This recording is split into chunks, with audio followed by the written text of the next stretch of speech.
Welcome to SF Commercial Property Conversations with Bruce Bean, where Bay Area investments meet expert insights. Get ready to unlock the strategies of commercial real estate success.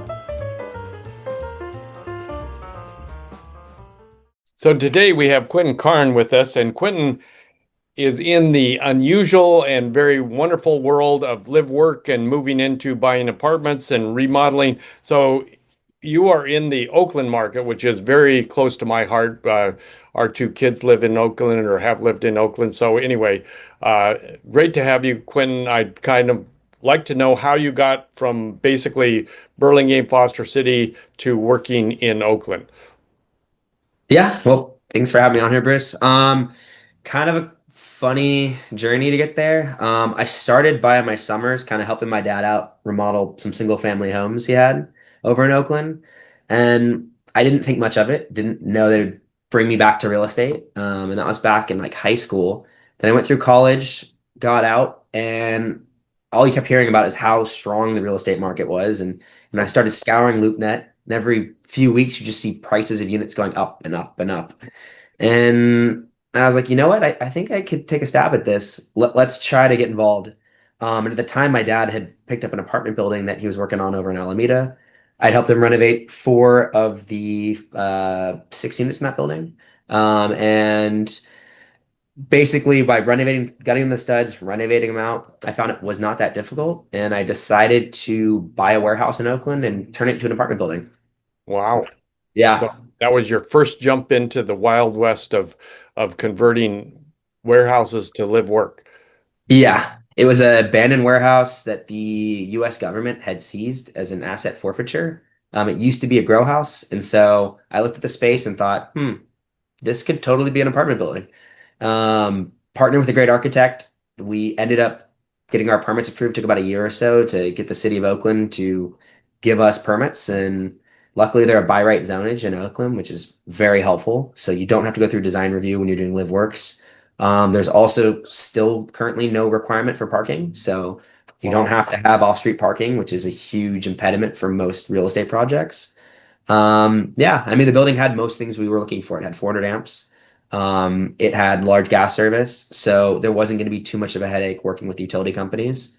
The biggest issue was going to be how do we conform this to fit as many units as possible and convince the banks it was going to be a worthwhile investment to fund. And that's what we did. And so it sounds like the banks came around and helped you. Did you do a construction loan, I assume, first? Yeah, so I got a hard money loan on the property to start. Okay. So basically, I showed that the property was worth significantly more than what I was buying it at, which was helpful. So when we first purchased it, they saw, okay, it's worth way more. This is a good thing to purchase. Go for it. But they put a pretty high rate because we didn't yet have any approved permits. So until a permit's approved, our rate was at like 14%, which is Oh, wow. Yeah. high. Yeah. And then What year was this? this was back in like 2019. Oh, okay. All right. Yeah. Pre-pandemic. Yeah. Pre-pandemic. And so rate was pretty high. And then as we got our permits approved, we went back to them and said, look, I already have approved permits for 8 units here. What can we do on this rate? And we negotiated back down to 8.99%, which, Oh, wow. yeah, which nowadays doesn't seem too ridiculous. But Yeah. back then it was Pretty good. Yeah.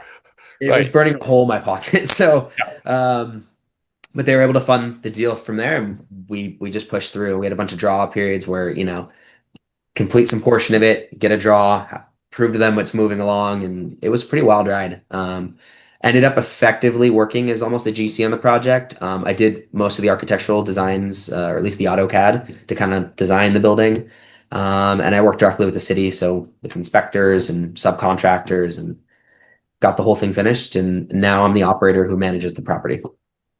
So, okay, let's step back just for a minute. Yeah. Now you have like 50 units. What are you using Yeah. property management software? Yes. We use Tenant Cloud. Okay. Yeah. So I find it to be useful. It at least it collects, we can auto pay people can auto pay their rent through there. We can see if there's any deficiencies or delinquencies and anything going on the tenant's end. Right. But it's, it gets the job done. Yeah. Yeah, pretty not it's not Yardy or one of the big boys, but it Yeah, gets the job done, which is fine. Yeah, when you only have 50 units, it's probably pretty good for that yeah. thing. Yeah. So then okay, so you build that first one, then what happens?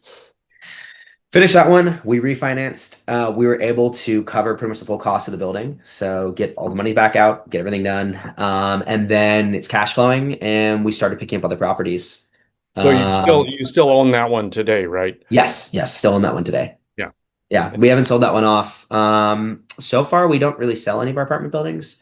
So we'll essentially, our whole focus is on value add. So we want to, either renovate apartments to try to increase value, or a primary driver for us right now is looking for buildings that we can add additional bedrooms in. Mm. So, take a one bedroom, turn it to a two, take a two bedroom, turn it to a three, anything like that where there's additional space. So we'll only pick up buildings that happen to have layouts that make it simple for us to convert those around. And so you've expanded from this initial 8 units up to like 50 units at this Yeah, point. yeah, And you said you've got some in the hopper for 18 units that you're about to purchase. yeah. We have one right by the lake, which is our newest acquisition, and that one's very similar.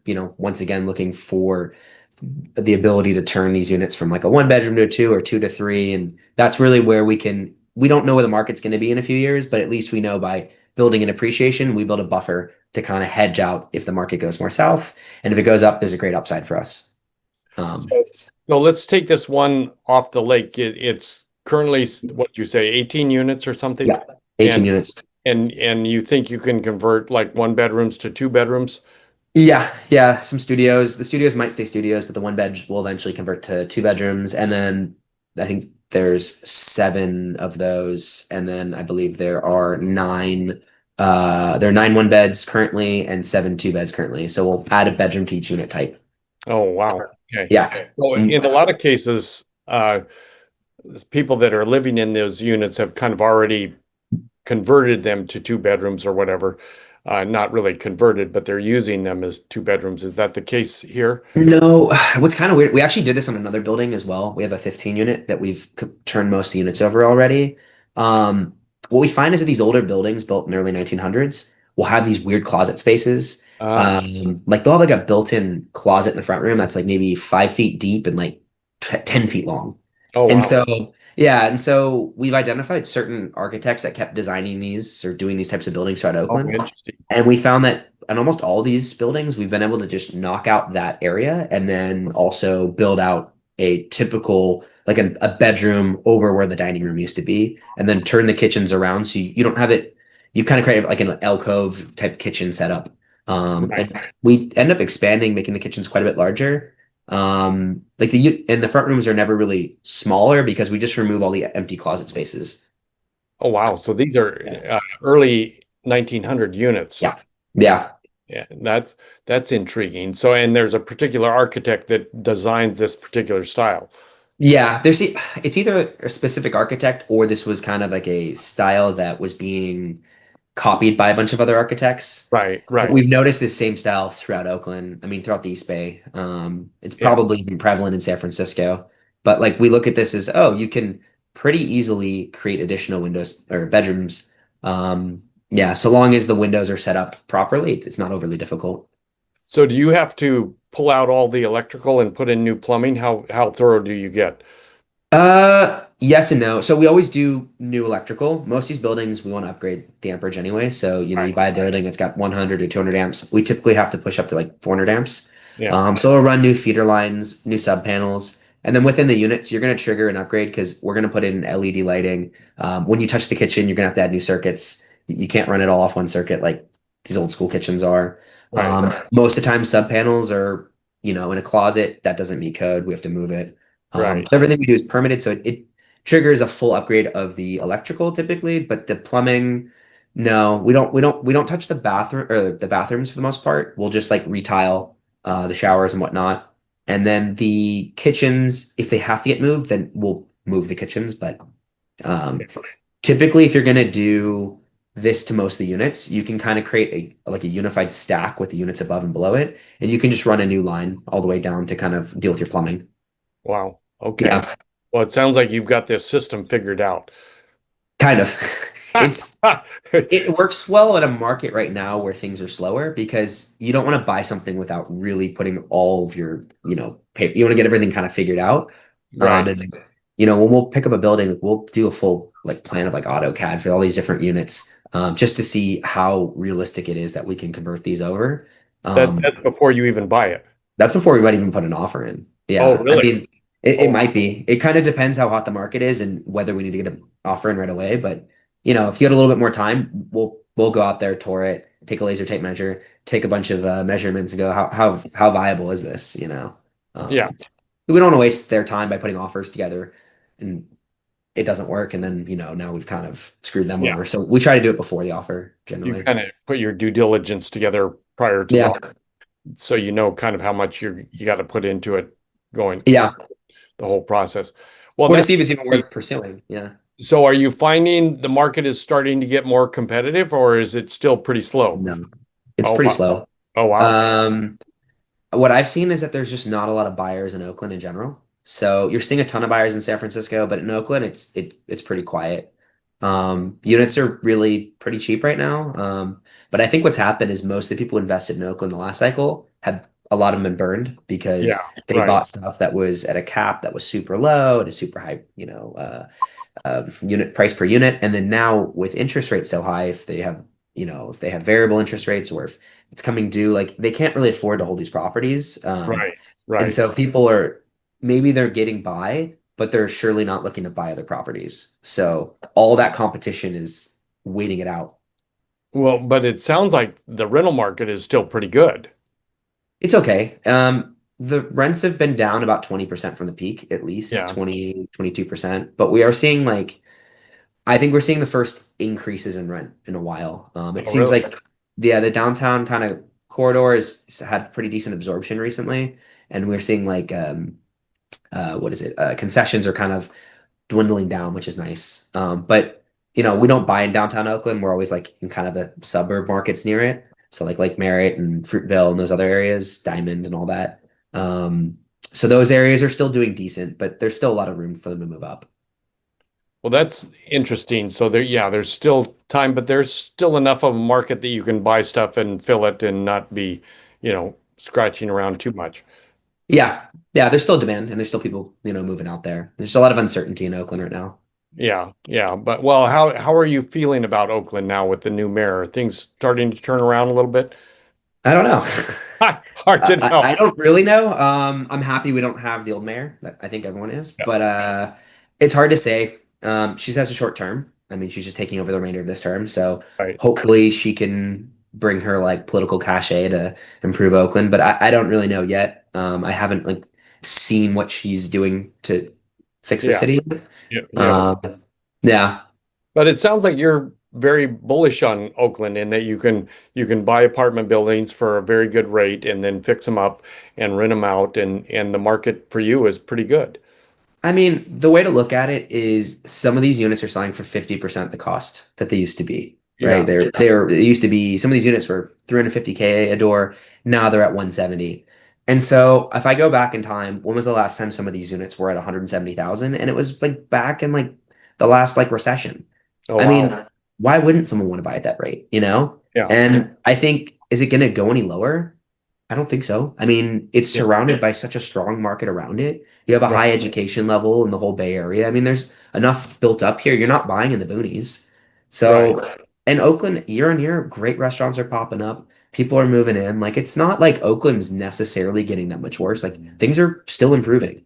So I think it's a great time to buy. I think it's a bit of a overreaction from the market. These units should be selling for a higher price point.